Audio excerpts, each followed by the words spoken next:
إن الحمد لله نحمده ونستعينه ونستغفره ونعوذ بالله من شرور أنفسنا ومن سيئات أعمالنا من يهده الله فلا مضل له ومن يضلله فلا هادي له وأشهد أن لا إله إلا الله وحده لا شريك له وأشهد أن محمدا عبده ورسوله أرسله بالهدى ودين الحق ليظهره على الدين كله ولو كره المشركون اللهم صل على محمد وعلى آل محمد كما صليت على إبراهيم وعلى آل إبراهيم إنك حميد مجيد وبارك على محمد وعلى آل محمد كما باركت على إبراهيم وعلى آل إبراهيم إنك حميد مجيد أما بعد فإن خير الكلام كلام الله وخير الهدي هدي محمد صلى الله عليه وسلم وشر الأمور محدثاتها وكل محدثة بدعة وكل بدعة ضلالة وكل ضلالة في النار. أعوذ بالله من الشيطان الرجيم. يا أيها الذين آمنوا اتقوا الله حق تقاته ولا تموتن إلا وأنتم مسلمون. يا أيها الناس اتقوا ربكم الذي خلقكم من نفس واحدة وخلق منها زوجها وبث منهما رجالا كثيرا ونساء واتقوا الله الذي تساءلون به والأرحام إن الله كان عليكم رقيبا. بسم الله الرحمن الرحيم.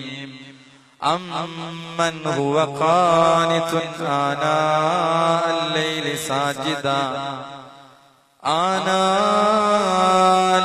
ساجدا وقائما يحذر الآخرة ويرجو رحمة ربه. قل هل يستوي الذين يعلمون والذين لا يعلمون إنما يتذكر أولو الألباب. رب اشرح لي صدري ويسر لي أمري واحلل عقدة من لساني يفقهوا قولي.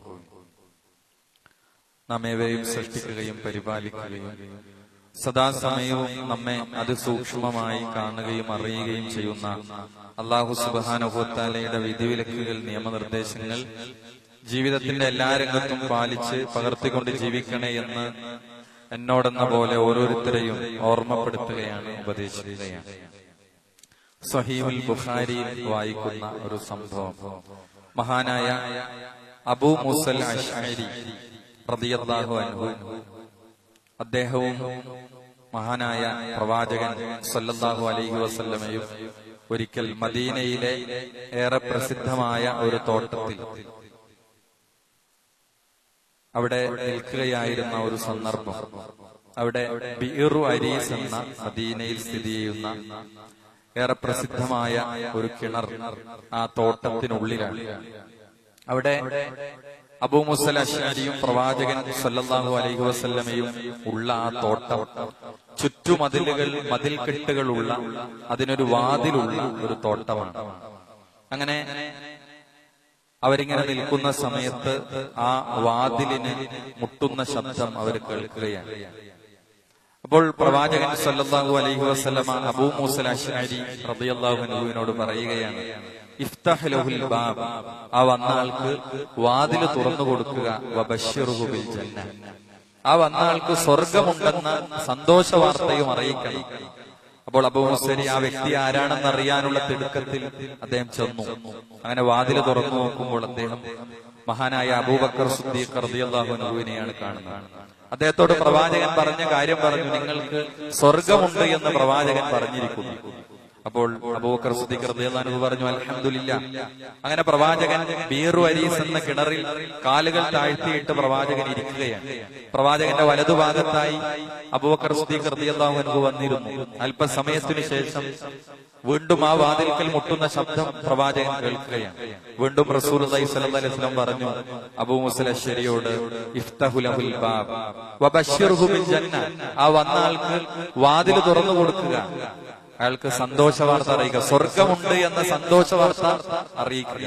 വീണ്ടും അബൂ മൂസ അശ്അരി നേരെ തിടുക്കത്തിൽ ചെല്ലുകയാണ്. വാതിൽ തുറന്നു നോക്കുമ്പോൾ അദ്ദേഹം കാണുന്നത് മഹാനായ ഉമർ ഇബ്നുൽ ഖത്താബ് റളിയല്ലാഹു അൻഹുവിനെയാണ്. അദ്ദേഹത്തോടും സലാം പറഞ്ഞ് സലാം അടക്കി പ്രവാചകൻ സ്വർഗമുണ്ടെന്ന് നിങ്ങളെ അറിയിക്കാൻ പറഞ്ഞിട്ടുണ്ട്. അദ്ദേഹം പറഞ്ഞു അൽഹംദുലില്ലാഹ്. അങ്ങനെ പ്രവാചകൻ സല്ലല്ലാഹു അലൈഹി വസല്ലം ഇരിക്കുന്നതിന്റെ ഇടതുഭാഗത്തായി മഹാനായ ഉമർ ഇബ്നുൽ ഖത്താബ് റളിയല്ലാഹു അൻഹു വന്നിരുന്നു. അല്പസമയത്തിന് ശേഷം വീണ്ടും ആ വാതിൽക്കൽ ഒരാൾ വരികയാണ്, വാതിലിന് മുട്ടുകയാണ്. അങ്ങനെ റസൂലുള്ളാഹി സ്വല്ലല്ലാഹു അലൈഹി വസല്ലം അബൂ മൂസ അശ്അരിയെ വിളിച്ചുകൊണ്ട് പറഞ്ഞു, ഇഫ്തഹ് ലഹുൽ ബാബ്, വാതിൽ തുറന്നു കൊടുക്കുക, വന്ന ആൾക്ക് വാതിൽ തുറന്നു കൊടുക്കുക, വഅബ്ശിർഹു ബിൽ ജന്ന, അയാൾക്കും സ്വർഗമുണ്ടെന്ന് പറയുക. പ്രവാചകൻ വഹീന്റെ അടിസ്ഥാനത്തിലാണ് പ്രവാചകൻ സംസാരിക്കുന്നത്. അലാ ബൽ അൻ തുസീബുഹു, എന്നാൽ മൂന്നാമത് വന്ന വ്യക്തിയോട് സ്വർഗമുണ്ടെന്ന സന്തോഷ വാർത്ത അറിയിക്കുന്നതിന്റെ കൂടെ പ്രവാചകൻ സല്ലല്ലാഹു അലൈഹി വസല്ലം പറഞ്ഞു, ഒരു വലിയ പരീക്ഷണത്തിന്റെ അപ്പുറത്തായിരിക്കും ആ സ്വർഗം ആ വ്യക്തിക്ക് ലഭിക്കുക. അങ്ങനെ അബൂ മൂസ അശ്അരി വാതിൽ തുറന്നു നോക്കുമ്പോൾ അബൂ മൂസ അശ്അരി കാണുന്നത് മഹാനായ ഉസ്മാൻ ഇബ്നു അഫ്ഫാൻ റളിയല്ലാഹു അൻഹുവിനെയാണ്. അദ്ദേഹത്തോടും ഉസ്മാൻ ഇബ്നു അഫ്ഫാൻ റളിയല്ലാഹു അൻഹുവിനോട് അബൂ മൂസ അശ്അരി കാര്യം പറഞ്ഞു, നിങ്ങൾക്ക് സ്വർഗമുണ്ടെന്ന് പ്രവാചകൻ അറിയിച്ചിട്ടുണ്ട്, എന്നാൽ നിങ്ങൾക്ക് വലിയൊരു പരീക്ഷണത്തെ, വലിയൊരു ഫിത്നയെ അഭിമുഖീകരിച്ചതിന് ശേഷമായിരിക്കും, ആ പരീക്ഷണം നിങ്ങളെ വേട്ടയാടിയതിന് ശേഷമായിരിക്കും നിങ്ങൾക്ക് സ്വർഗമുണ്ടാവുക എന്നും അദ്ദേഹത്തെ ഉണർത്തുകയാണ്. അങ്ങനെ അമീറുൽ മുഅ്മിനീൻ ഉസ്മാൻ ഇബ്നു അഫ്ഫാൻ അദ്ദേഹം ഹംദ് ഉച്ചരിക്കുകയും അല്ലാഹുൽ മുസ്തആൻ വലൈഹി തുഖ്ലാൻ, എനിക്കെല്ലാം അല്ലാഹുവിലാണ് വരമേൽപ്പിക്കാനുള്ളത്, എല്ലാ സഹായവും എനിക്ക് ആവശ്യപ്പെടാനുള്ളത് അല്ലാഹുവിലേക്കാണ് എന്ന് അദ്ദേഹം പറയുകയാണ്. ഇവിടെ നമുക്കറിയാം അശ്റത്തുൽ മുബശ്ശിരീനിൽപ്പെട്ട 3 പ്രമുഖരായ സഹാബിമാരുടെ ഈ ചരിത്രം നമ്മൾ ഈ ഹദീസിലൂടെ നമ്മൾ വായിക്കുകയാണ്. ഇവിടെ മഹാനായ ഉസ്മാൻ ഇബ്നു അഫ്ഫാന്റെ ചരിത്രം എന്ന് പറയുന്നത് ഇസ്ലാമിക ചരിത്രത്തിൽ ഏറെ മഹനീയമായ ഒരു ചരിത്ര സംഭവമാണ്. ഉസ്മാൻ ഇബ്നു അഫ്ഫാന്റെ ചരിത്രം ഒരുപാട് വലിയ പാഠങ്ങൾ നമുക്ക് നൽകുന്ന ഒരു ചരിത്രമാണ്. വിശ്വാസികൾക്ക് ഉൾക്കൊള്ളാനുള്ള ധാരാളം ചരിത്രങ്ങൾ നമുക്കതിൽ കാണാൻ സാധിക്കും. നമുക്കറിയാം ഇവിടെ സ്വർഗം കണ്ട് സന്തോഷവാർത്ത അറിയിക്കപ്പെട്ട 10 പേരിൽ അശ്റത്തുൽ മുബശ്ശിരീൻ പെട്ട സഹാബിയാണ് ഉസ്മാൻ ഇബ്നു അഫ്ഫാൻ. ആദ്യമായി മഹാനായ പ്രവാചകൻ സല്ലല്ലാഹു അലൈഹി വസല്ലമയിൽ ഇസ്ലാം സ്വീകരിച്ച് ഷഹാദത്ത് ചൊല്ലിയ 5 പേരിൽ ഒരാളാണ് ഉസ്മാൻ ഇബ്നു അഫ്ഫാൻ റളിയല്ലാഹു അൻഹു. മാത്രമല്ല അദ്ദേഹത്തിന് ദുന്നൂറൈൻ എന്ന് ചരിത്രത്തിൽ ഒരു വിളിപ്പേരുണ്ട്. എങ്ങനെയാണ് ആ പേര് അദ്ദേഹത്തിന് വന്നത്? പ്രവാചകൻ സല്ലല്ലാഹു അലൈഹി വസല്ലമയുടെ 2 പെൺമക്കളെ അദ്ദേഹം വിവാഹം ചെയ്തു. റുഖിയ റളിയല്ലാഹു അൻഹയെ കല്യാണം കഴിച്ചു. ആ മഹദിയുടെ മരണത്തിന് ശേഷം ഉമ്മു കുൽസൂം റളിയല്ലാഹു അൻഹയെ കല്യാണം കഴിച്ചു. അങ്ങനെയാണ് 2 പ്രകാശമുള്ളവൻ, 2 പ്രകാശത്തിന്റെ ആൾ എന്ന അർത്ഥത്തിൽ അദ്ദേഹത്തിന് ഒരു പേര് വരാൻ കാരണം എന്നുള്ളതാണ്. അദ്ദേഹത്തിന്റെ ഹിജറ നമുക്ക് ചരിത്രത്തിലേറെ മഹനീയമായ ഹിജറയാണ്. അദ്ദേഹത്തിന്റെ 2 ഹിജറകൾ, ഹബ്ശീനിയയിലേക്കും മദീനയിലേക്കും അദ്ദേഹം ചെയ്ത ഹിജറകൾ ഏറെ പ്രസിദ്ധമാണ്. ഇസ്ലാം സ്വീകരിച്ചതിന്റെ പേരിൽ വലിയ ത്യാഗങ്ങൾ സഹിക്കേണ്ടി വന്ന, വലിയ വേദനകൾ സഹിക്കേണ്ടി വന്ന ഒരു സഹാബിയായിരുന്നു ഉസ്മാൻ റളിയല്ലാഹു അൻഹു. അദ്ദേഹത്തിന്റെ ഹിജറയെ പറ്റി ചരിത്രത്തിൽ പറയുന്നത് മഹാനായ ഇബ്രാഹിം നബി അലൈഹി ഇസ്ലാമിയുടെ, ലൂത്ത് നബി അലൈഹി ഇസ്ലാമിയുടെ കുടുംബത്തോടെയുള്ള ഹിജറക്കു ശേഷം ചരിത്രത്തിൽ പിന്നെ കുടുംബത്തോടെ ഹിജറ ചെയ്ത ഒരു വ്യക്തി മഹാനായ ഉസ്മാൻ ബിൻ അഫ്ഫാന്റെ കുടുംബമാണ് എന്നാണ്. അദ്ദേഹത്തിന്റെ സ്വഭാവ മഹിമ, ആളുകളിലെ സ്വീകാര്യത, അദ്ദേഹത്തിന്റെ മാന്യമായ പ്രകൃതം, ഏവർക്കും സ്വീകാര്യനായ വ്യക്തിത്വം, ഇതെല്ലാം അദ്ദേഹത്തിന്റെ മഹത്വം നമുക്ക് മനസ്സിലാക്കാൻ കഴിയുന്നതാണ്. മക്കയിലെ മുശ്രിക്കുകളായ ആളുകൾ പോലും അദ്ദേഹത്തോട് ഒരു മൃദുല സമീപനം ഉണ്ടായിരുന്നു എന്ന് ചരിത്രത്തിൽ നമ്മൾ വായിക്കുകയാണ്. അവര് പറഞ്ഞിരുന്നു, അഹബ്ബകർ റഹ്മാൻ ഹുബ്ബ ഖുറൈശി ഉസ്മാൻ. മക്കൾ, മാതാക്കൾ അവർ മക്കളോട് പറയാറുണ്ടായിരുന്നു, ഖുറൈശികൾ ഇഷ്ടപ്പെട്ടതുപോലെ, ഖുറൈശികൾ ഉസ്മാനിനെ ഇഷ്ടപ്പെടുന്നത് പോലെ അള്ളാഹു നിങ്ങളെ ഇഷ്ടപ്പെടട്ടെ എന്നവര് പറയാറുണ്ടായിരുന്നു.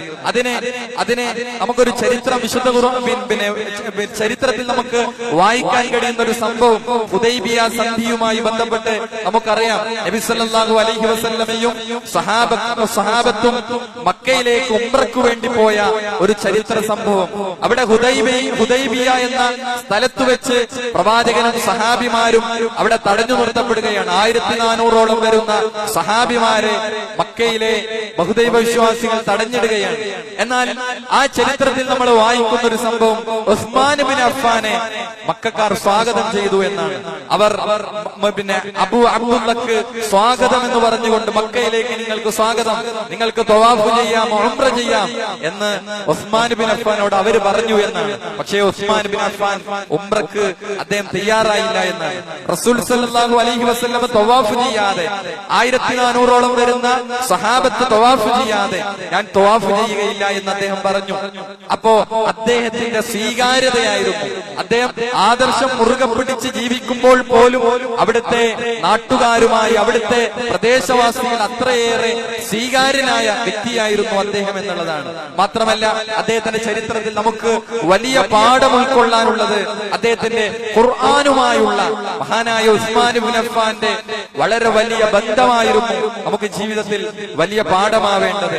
അദ്ദേഹം ഖുർആൻ പൂർണ്ണമായും മനഃപ്പാഠമാക്കിയ സ്വഹാബിമാരിൽ ഒരാളായിരുന്നു. മാത്രമല്ല പ്രവാചകൻ സല്ലല്ലാഹു അലൈഹി വസല്ലമക്ക് വഹി ഇറങ്ങുമ്പോൾ ആ വഹികളെ എഴുതി വെക്കുന്ന കുത്താബുൽ വഹി, വഹി എഴുത്തുകാരുണ്ട്.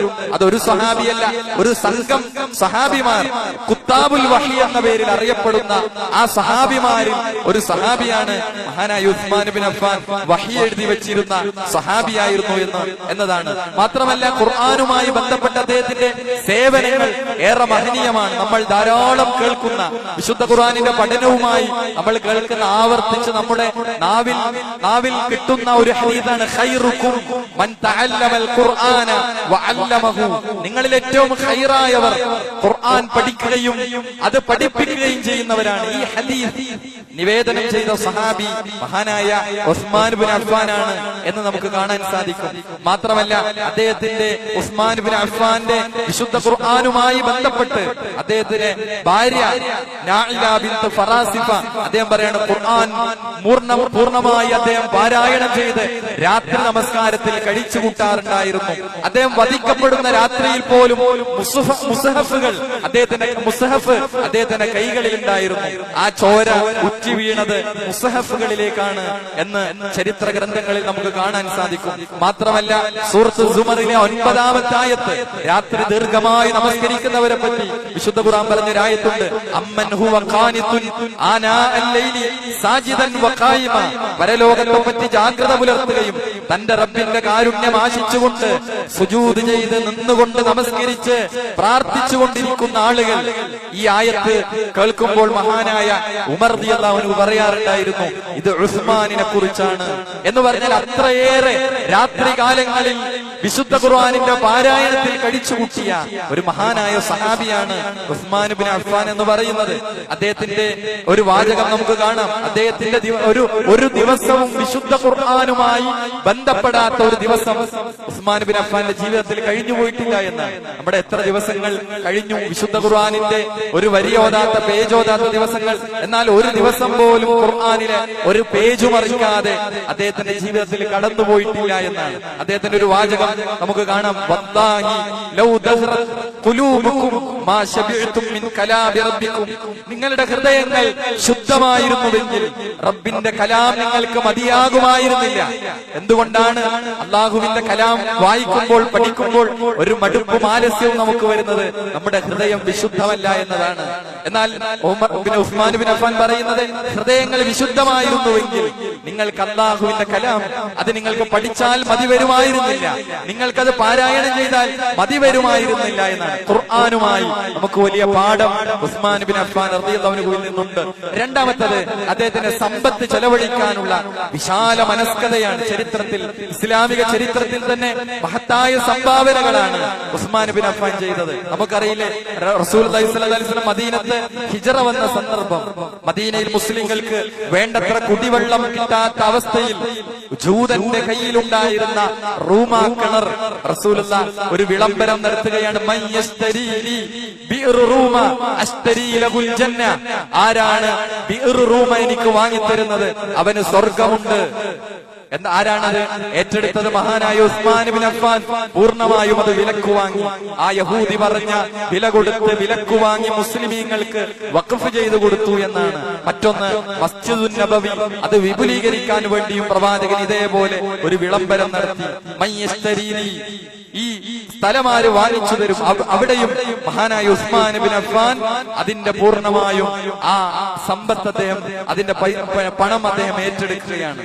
മറ്റൊന്ന്, ചരിത്ര പ്രസിദ്ധമായ തബൂക്കിലുള്ള സൈന്യത്തെ ഒരുക്കുമ്പോൾ മദീനയിൽ നല്ല പട്ടിണിയാണ്. ആ സന്ദർഭം സൈന്യത്തെ ഒരുക്കാൻ സഹാബത്തിനെ റസൂലുള്ളാഹി വിളിച്ചുകൂട്ടുകയാണ്. പട്ടിണിയുടെ, വറുതിയുടെ, ആ ഇല്ലായ്മയുടെ ഒരു കാലം. റസൂലുള്ളാഹി ചോദിച്ചു, ഈ ഞെരുക്കത്തിന്റെ കാലത്ത് ആരാണ് ഒരു സൈന്യത്തെ ഒരുക്കി തരിക? മഹാനായ ഉസ്മാൻ ബിൻ അഫ്ഫാൻ 100 ഒട്ടകങ്ങളെ മുഴുവൻ ചെലവും വഹിച്ച് അദ്ദേഹം വഹിച്ചു. എന്നാൽ പ്രവാചകന് വീണ്ടും ആവശ്യം വന്നു, അതിൽ 100 ചേർത്തു, വീണ്ടും 100 ചേർത്തു. അങ്ങനെ 300 ഒട്ടകങ്ങളെ, 50 കുതിരകളെ, 1000 സ്വർണ്ണ നാണയങ്ങൾ, അങ്ങനെ 700 ഊട്ടിയ വെള്ളി നാണയങ്ങൾ പ്രവാചകൻ സല്ലല്ലാഹു അലൈഹി വസല്ലമയുടെ സൈന്യത്തിനു വേണ്ടി ഉസ്മാൻ ബിൻ അഫ്ഫാൻ മാറ്റിവെച്ചു എന്നുള്ളതാണ്. അതേപോലെ തന്നെ അദ്ദേഹം പറയുന്ന, ഒരു വെള്ളിയാഴ്ച പോലും, ഒരു വെള്ളിയാഴ്ചയും എന്റെ ജീവിതത്തിൽ കടന്നുപോയിട്ടില്ല ഒരു അടിമയെ മോചിപ്പിച്ചിട്ടല്ലാതെ. അദ്ദേഹത്തിന്റെ സമ്പത്ത് ചെലവഴിക്കുന്നിടത്ത് മഹാനായ ഉസ്മാൻ ബിൻ അഫ്ഫാൻ കാണിച്ച ആ ഉദാരത സഹോദരങ്ങളെ നമുക്ക് പാഠമാവേണ്ടതാണ്. മറ്റൊരു ചരിത്രം കൂടി, അദ്ദേഹത്തിന്റെ സമ്പത്ത് ചെലവഴിക്കുന്നിടത്ത് മഹാനായ അബൂബക്കർ സിദ്ദീഖ് റളിയല്ലാഹു അൻഹുവിന്റെ ഖിലാഫത്ത് കാലഘട്ടം വലിയ പട്ടിണിയിലായി, വലിയ ദുരിതത്തിലായി, മദീനയിൽ വലിയ ബുദ്ധിമുട്ടുകളായി. അപ്പോഴാണ് ഉസ്മാൻ ബിൻ അഫ്ഫാന്റെ വലിയ ഒരു കച്ചവടച്ചരക്ക് സ്വാർത്ഥവാഹ സംഘം, വലിയ കച്ചവട സംഘം വന്നത്. അപ്പോൾ ഉസ്മാൻ ബിൻ അഫ്ഫാനോട് വിലപേശുകയാണ്, ഖലീഫ വിലപേശുകയാണ്, വില കുറച്ച് വിൽക്കണം. അപ്പോൾ ഉസ്മാൻ ബിൻ അഫ്ഫാൻ തിരിച്ചു പറഞ്ഞു, ഇതിന് എന്റെ കച്ചവടച്ചരക്കിന് ഇരട്ടി വില പറഞ്ഞവരുണ്ട്, എങ്ങനെ ഞാൻ നിങ്ങൾ പറയുന്ന തുച്ഛമായ വിലക്ക് വിൽക്കും? വീണ്ടും അബൂബക്കർ സിദ്ദീഖ് റളിയല്ലാഹു അൻഹു പറഞ്ഞു, ഇവിടെ ആളുകൾ സാധുക്കളാണ്, വരുമാനമില്ല. അപ്പോൾ വീണ്ടും ഉസ്മാൻ ബിൻ അഫ്ഫാൻ പറഞ്ഞു, ഈ സാധനങ്ങൾക്ക് 10 ഇരട്ടി വരെ വില പറഞ്ഞവരുണ്ട് എന്ന് അദ്ദേഹം പറഞ്ഞു. എന്നാൽ എന്താണ് പിന്നീട് സംഭവിച്ചത്? മുസ്ലിമീങ്ങൾക്ക് വേണ്ടി പൂർണ്ണമായും ആ കച്ചവട ചരക്കുകൾ അദ്ദേഹം ദാനമായി നൽകിയെന്നാണ്. 10 ഇരട്ടി എന്ന് അദ്ദേഹം പറഞ്ഞത് എന്തിനെ ഉദ്ദേശിച്ചാണ്? അള്ളാഹുവിന്റെ അടുക്കൽ ഒരു നന്മ എന്നത് അള്ളാഹുവിന്റെ മാർഗത്തിൽ ചെലവഴിച്ചാൽ 1ന് 10 ആണ്. ആ വിലയാണ് അദ്ദേഹം പറഞ്ഞത്. എല്ലാം അള്ളാഹുവിന്റെ മാർഗത്തിൽ അദ്ദേഹം ചെലവഴിച്ചു. അദ്ദേഹത്തിന്റെ മറ്റൊരു സ്വഭാവമാണ് ലജ്ജ എന്ന സ്വഭാവം. വളരെയധികം ലജ്ജയുള്ള ഒരു സഹാബിയായിരുന്നു, വ്യക്തിത്വമായിരുന്നു ഉസ്മാൻ ബിൻ അഫ്ഫാൻ. അദ്ദേഹത്തിന്റെ ചരിത്രം രേഖപ്പെടുത്തിയപ്പോൾ ഒരിക്കലും അദ്ദേഹത്തിനെ പറ്റി റസൂലുള്ളാഹി സ്വല്ലല്ലാഹു അലൈഹി വസല്ലം പറഞ്ഞത്, അശദ്ദു ഉമ്മത്തി ഹയാഅൻ വ ഉസ്മാൻ, എന്റെ ഉമ്മത്തിൽ ഏറ്റവും ലജ്ജയുള്ള വ്യക്തി അത് ഉസ്മാനാണ് എന്നാണ് റസൂലുള്ളാഹി സ്വല്ലല്ലാഹു അലൈഹി വസല്ലം പറഞ്ഞത്. ഒരിക്കൽ പ്രവാചകൻ സഹാബിമാരോടൊപ്പം ഇരിക്കുകയായിരുന്ന സന്ദർഭം, പ്രവാചകൻ സ്വല്ലല്ലാഹു അലൈഹി വസല്ലമ അവിടെ അബൂബക്കർ സിദ്ദീഖ് റളിയല്ലാഹു അൻഹു ഉണ്ട്, ഉമർ റളിയല്ലാഹു അൻഹു ഉണ്ട്. പക്ഷേ ഉസ്മാൻ ബിൻ അഫ്ഫാൻ കടന്നു വന്നപ്പോൾ പ്രവാചകൻ തന്റെ മുണ്ടൊക്കൊന്ന് നേരെയാക്കി, ഒന്ന് റെഡിയായി പ്രവാചകൻ ഒന്ന് ഇരുന്നു. അപ്പോൾ മറ്റുള്ള സഹാബികൾ ചോദിക്കാൻ, ഇതുവരെ ഇങ്ങനെയൊന്നും ചെയ്തില്ല, എന്താണ് ഉസ്മാൻ വന്നപ്പോൾ നിങ്ങൾ ഇങ്ങനെ ചെയ്തത്? റസൂലുള്ളാഹി സ്വല്ലല്ലാഹു അലൈഹി വസല്ലം പറഞ്ഞത്, മലക്കുകൾ പോലും മലക്കുകൾ പോലും ലജ്ജിക്കുന്ന ഒരു വ്യക്തിയാണ് ഉസ്മാൻ. ആ ഉസ്മാനിനോട് എനിക്കൊരു ലജ്ജ വേണ്ടേ എന്നാണ് പ്രവാചകൻ ചോദിച്ചത്. എന്ന് പറഞ്ഞാൽ ലജ്ജയുടെ ഉദ്ദേശം എന്താണ്? നിഷിദ്ധങ്ങൾ കാണുക, നിഷിദ്ധങ്ങൾ കേൾക്കുക, ഹറാമുകൾ പ്രവർത്തിക്കുക, ഹറാമുകളെ പറ്റി ചിന്തിക്കുക. ഇത്തരം രംഗത്തുള്ള ഇതിനെ തൊട്ടുള്ള ലജ്ജ, അത് ഉസ്മാൻ ബിൻ അഫ്ഫാന്റെ ജീവിതത്തിൽ നിന്ന് നമുക്ക് പഠിക്കാൻ കഴിയുന്ന വലിയ പാഠമാണ്. അവസാനമായി ഉസ്മാൻ ബിൻ അഫ്ഫാന്റെ ഖിലാഫത്ത് 12 വർഷമാണ് അദ്ദേഹത്തിന്റെ ഖിലാഫത്ത്. മഹാനായ ഉമർ റളിയല്ലാഹു അൻഹു ഷഹീദാകുമ്പോൾ അഹ്ലു ശൂറ എന്ന 6 പേരടങ്ങുന്ന ഒരു സംഘത്തെ, സമിതിയെ അദ്ദേഹം നിയോഗിക്കുകയാണ്. അവിടെ ആ 6 പേരിൽ നിന്നാണ്, അഹ്ലു ശൂറയിൽ നിന്നാണ് ഉസ്മാൻ ബിൻ അഫ്ഫാനെ 3ാം ഖലീഫയായി തെരഞ്ഞെടുക്കുന്നത്. എന്നാൽ അദ്ദേഹം ഖലീഫയായി നീതിപൂർവം ഭരണം നടത്തി. അദ്ദേഹം ഇസ്ലാമിക രാഷ്ട്രം വിസ്തൃതി പൂണ്ടു. അവിടെ വലിയ വലിയ വിജയങ്ങൾ അദ്ദേഹത്തിന്റെ കാലഘട്ടത്തിൽ ഉണ്ടായി എന്നുള്ളതാണ്. പക്ഷെ അദ്ദേഹത്തിന്റെ വഫാത്തുമായി ബന്ധപ്പെട്ട് അവിടെയാണ് നമ്മൾ പ്രവാചകൻ പറഞ്ഞ വലിയൊരു മുസീബത്തിനെ അഭിമുഖീകരിച്ചുകൊണ്ടായിരിക്കും ഉസ്മാൻ താങ്കൾക്ക് സ്വർഗമുള്ളത് എന്ന പ്രവാചകന്റെ ആ പ്രവചനത്തെ, ആ വഹീന്റെ അടിസ്ഥാനത്തിലുള്ള കാര്യങ്ങളെ അന്വർത്ഥമാക്കും വിധം അദ്ദേഹത്തിന്റെ ഖിലാഫത്തിന്റെ അവസാന കാലഘട്ടത്തിൽ ഇബ്നു സൗദ എന്ന ഒരു ജൂതൻ യമനിൽ നിന്ന് ഇസ്ലാമിന്റെ മേൽക്കുപ്പായമണിഞ്ഞ് മുസ്ലിം നാടുകളിൽ കറങ്ങി നടന്നു. എന്നിട്ട് ഖലീഫക്കെതിൽ ദുഷ്ടചിന്തകൾ അദ്ദേഹം കുത്തിവെച്ചു. അങ്ങനെ മദീനക്ക് പുറത്തു നിന്ന് ഒരു വിഭാഗത്തെ വളർത്തി. അങ്ങനെയാണ് ഉസ്മാൻ ബിൻ അഫ്ഫാന്റെ ഭരണത്തെക്കുറിച്ച്, അദ്ദേഹത്തിന്റെ വ്യക്തിത്വത്തെക്കുറിച്ച്, കളവും വ്യാജവും പല മുസ്ലിങ്ങളിലും പിൽക്കാലത്ത് വന്ന മുസ്ലിമീങ്ങളെ ഒരു പരിധിവരെ അത് തെറ്റിദ്ധരിപ്പിക്കാൻ അദ്ദേഹത്തിന് സാധിച്ചു എന്നുള്ളതാണ്. അവസാനം ഈ വിപ്ലവകാരികൾ ഖലീഫക്കെതിരെ ആയുധമേന്തുന്ന സന്ദർഭം വരെ അവിടെ എത്തി. മസ്ജിദുൻ നബവിയിൽ പോലും അവർ അത്തരം ചില സംഘടനകൾക്ക് ശ്രമങ്ങൾ ഏർപ്പെടുത്തുകയാണ്. അവിടെയാണ് ഉസ്മാൻ ബിൻ അഫ്ഫാന്റെ അവസാന കാലഘട്ടം നമ്മൾ വായിക്കുന്നത്. എന്നാൽ പ്രവാചകന്റെ നാവിലൂടെ ഒരു ഷഹാദത്ത്, ഒരു രക്തസാക്ഷിത്വം മഹാനായ ഉസ്മാൻ ബിൻ അഫ്ഫാൻ മനസ്സിലാക്കിയിരുന്നു. അതുകൊണ്ട് തന്നെ അദ്ദേഹം റസൂലിന്റെ നാട്ടിൽ ഒരു രക്തച്ചൊരിച്ചിൽ ഉണ്ടാവരുത് എന്ന് അദ്ദേഹം ആഗ്രഹിച്ചു. മാത്രമല്ല, ഒരിക്കൽ ഉഹുദ് മലയുടെ മുകളിൽ നിൽക്കുമ്പോൾ ഉഹുദ് വിറകൊണ്ടു എന്ന് പറയുന്ന സ്വഹീഹായ ഹദീസുണ്ട്. റസൂൽ പറഞ്ഞു, ഉസ്കുൻ ഉഹുദ്, ഉഹുദ് നീ അടങ്ങുക, കാരണം നിന്റെ മേലുള്ളത് ഒരു സിദ്ദീഖും ഒരു നബിയും ഒരു സിദ്ദീഖും 2 ഷഹീദുമാരാണ്. അവിടെ ഒരു നബി അത് പ്രവാചകൻ സല്ലല്ലാഹു അലൈഹി വസല്ലമയാണ്, ഒരു സിദ്ദീഖ് അത് അബൂബക്കർ സിദ്ദീഖാണ്, മറ്റ് 2 ഷഹീദുകളിൽ ഒരു ഷഹീദ് ഉമർ ബിൻ ഖത്താബാണ്, അതിൽ അടുത്തത് ഞാനാണെന്ന കൃത്യമായ ബോധം അദ്ദേഹത്തിന് ഉണ്ടായിരുന്നു എന്നാണ്. അദ്ദേഹത്തിന്റെ അവസാന സമയത്ത് ആ ആളുകൾ മുനാഫിക്കുകളായ ആളുകൾ അദ്ദേഹത്തിന്റെ വീട് വളയുകയും അദ്ദേഹത്തെ വധിക്കാനുള്ള ശ്രമം നടത്തുകയാണ്. അവരുമായി അദ്ദേഹം നടത്തുന്ന സംസാരങ്ങൾ ചരിത്രത്തിൽ കാണാം.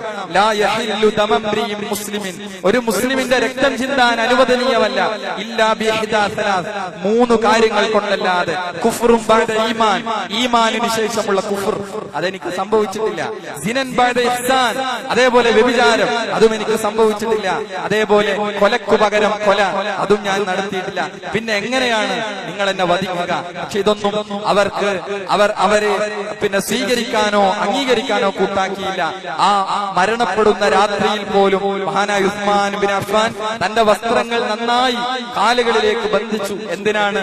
ആളുകൾ എന്നെ വധിക്കുമ്പോൾ എന്റെ ശരീരത്തിലെ ഒരു നഗ്നതയും അവർ കാണരുത് എന്ന് മഹാനായ ഉസ്മാൻ ബിൻ അഫ്ഫാൻ ആഗ്രഹിച്ചു എന്നുള്ളതാണ്. ആ ആളുകൾ ഇരച്ചു കയറി അദ്ദേഹത്തെ വധിക്കുമ്പോൾ ആദ്യം അദ്ദേഹത്തിന്റെ ഭാര്യക്കാണ് വെട്ടുകൊള്ളുന്നത്, പിന്നീട് അദ്ദേഹത്തിന്റെ കൈവിരലുകളാണ് അറ്റു വീഴുന്നത്. അദ്ദേഹം പറയുന്നുണ്ട്, പ്രവാചകന്റെ വഹീകൾ, അള്ളാഹുവിന്റെ വഹീകൾ എഴുതി വെച്ച കൈകളെയാണ് നിങ്ങൾ അറുത്തുമാറ്റിയിരിക്കുന്നത്.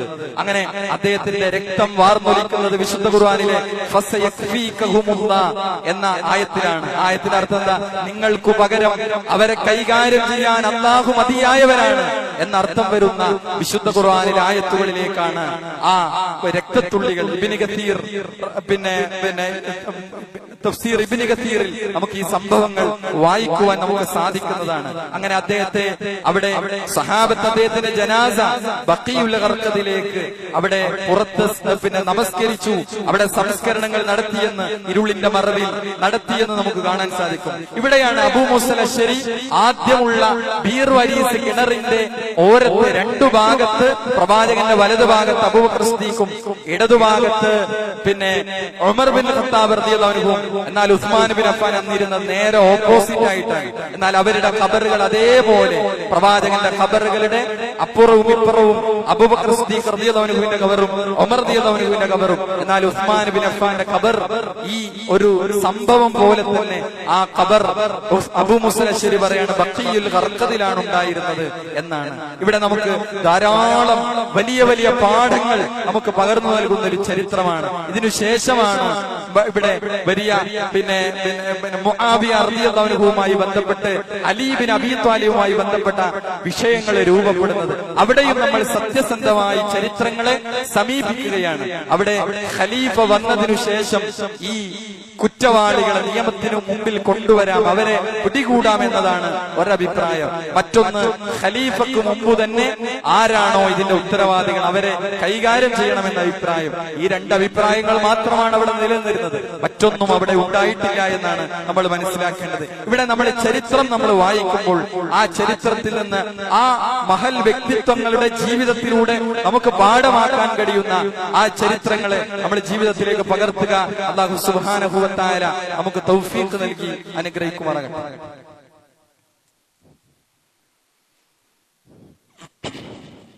അൽഹംദുലില്ലാഹ് വസ്സലാത്തു വസ്സലാമു അലാ റസൂലില്ലാഹ് വഅലാ ആലിഹി വസഹ്ബിഹി അജ്മഈൻ. അമ്മാ ബഅദ്. അല്ലാഹു സുബ്ഹാനഹു വ തആലയുടെ വിധിവിലക്കുകൾ, നിയമനിർദ്ദേശങ്ങൾ ജീവിതത്തിന്റെ എല്ലാ രംഗത്തും പാലിച്ചു പകർത്തിക്കൊണ്ട് ജീവിക്കണേ എന്ന് ഒരിക്കൽ കൂടി ഓർമ്മപ്പെടുത്തുകയാണ്, ഉപദേശിക്കുകയാണ്. ഒരു വിശ്വാസിയെ സംബന്ധിച്ചിടത്തോളം ഏറ്റവും വലിയ ആഗ്രഹമാണ് തന്റെ റബ്ബിനെ കണ്ടുമുട്ടുക എന്നുള്ളത്.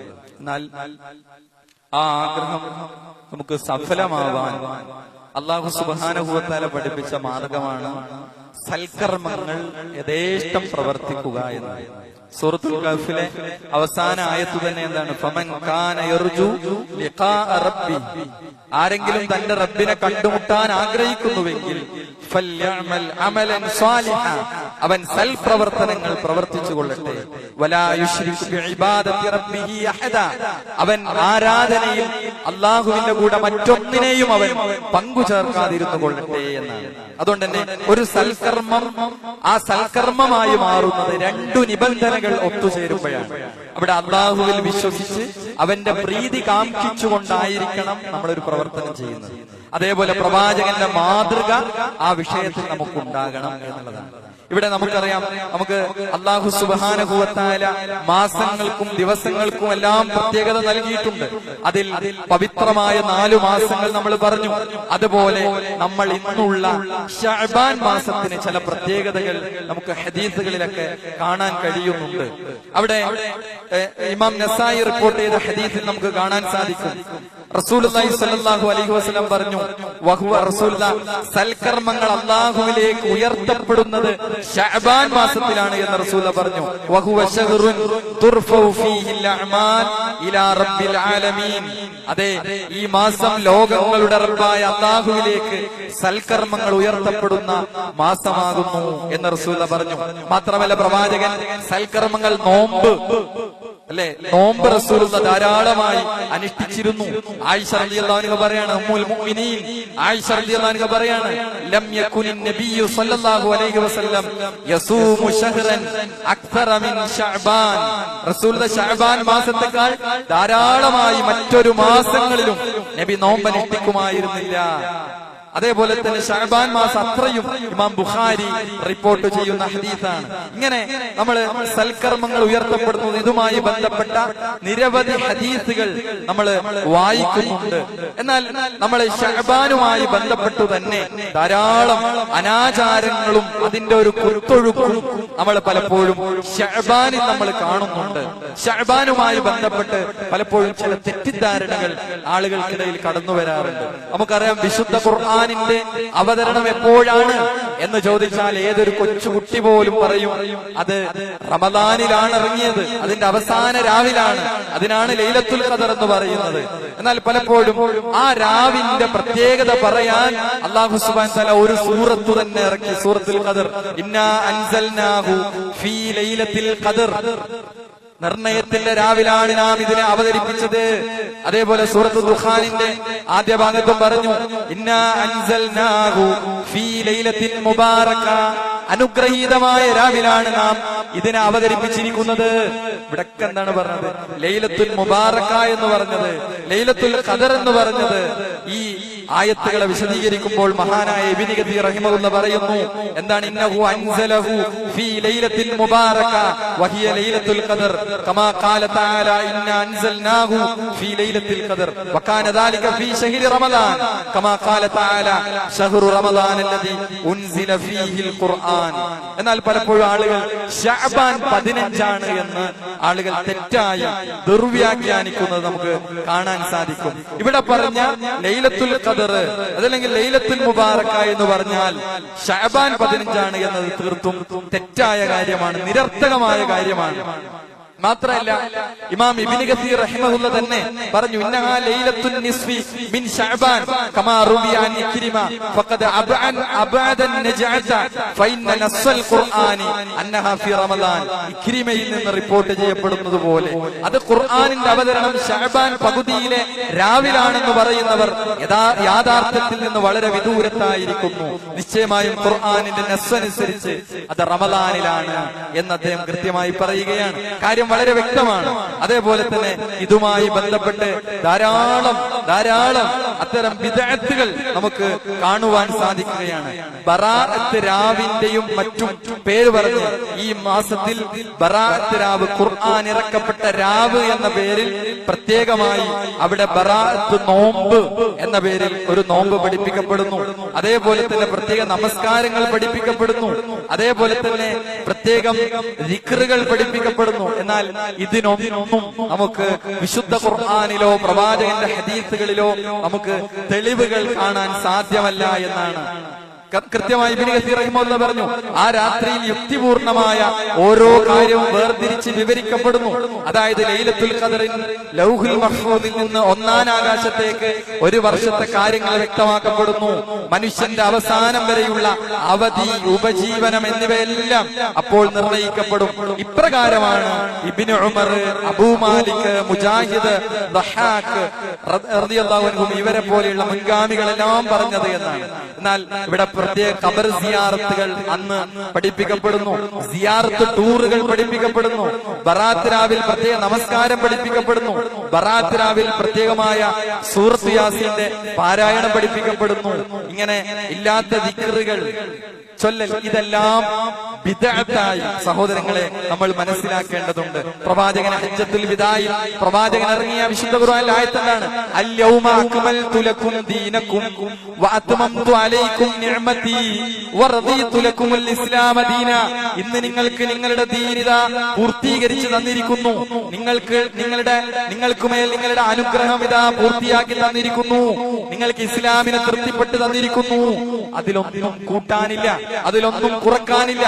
അതുകൊണ്ടാണ് റസൂൽ പറഞ്ഞത്, മൻ അഹ്ദത ഫീ അംരിനാ ഹാദാ മാ ലൈസ മിൻഹു ഫഹുവ റദ്ദുൻ. നമ്മുടെ ഈ കാര്യത്തിലില്ലാത്തത് പുതുതായി ആരെങ്കിലും കൊണ്ടുവന്നാൽ അത് തള്ളപ്പെടേണ്ടതാണ്. അതുകൊണ്ട് സഹോദരങ്ങളെ, ബിദ്അത്തുകളെ നമ്മൾ സൂക്ഷിക്കുക. ഉള്ളത് തന്നെ ചെയ്യാൻ ധാരാളമുണ്ട് ദിക്റുകൾ, ധാരാളമുണ്ട് നമസ്കാരങ്ങൾ, ധാരാളമുണ്ട് ദുആകൾ. അതൊക്കെ നമ്മൾ നിർവഹിക്കുക. വിശുദ്ധ ഖുർആനിലെ ഉള്ളതിനെ പ്രവാചക ഹദീസുകൾ കൊണ്ട് സ്ഥിരപ്പെട്ടതിനെ മാത്രം നമ്മൾ അത് പ്രവർത്തന പദത്തിൽ കൊണ്ടുവരികയും ഇല്ലാത്തതിനെ നമ്മൾ ഒഴിവാക്കുകയും ചെയ്യുക. അല്ലാഹു സുബ്ഹാനഹു വ തആല നമുക്ക് കാര്യങ്ങൾ കൃത്യമായി മനസ്സിലാക്കാനും അങ്ങനെ സൽക്കർമ്മങ്ങൾ ചെയ്ത് മുന്നോട്ട് പോകുന്ന യഥാർത്ഥ മുഅ്മിനീങ്ങളിൽ, മുത്തഖീങ്ങളിൽ അല്ലാഹു നാം ഏവരെയും ഉൾപ്പെടുത്തി അനുഗ്രഹിക്കുമാറാകട്ടെ. നമ്മിൽ നിന്ന് വന്നുപോയ ചെറുതും വലുതുമായ, അറിഞ്ഞും അറിയാതെയും സംഭവിച്ച എല്ലാ തെറ്റുകുറ്റങ്ങളും അല്ലാഹു ഇനി ഞങ്ങൾക്ക് വിട്ടുപുറത്ത് മാപ്പാക്കി തരണമേ.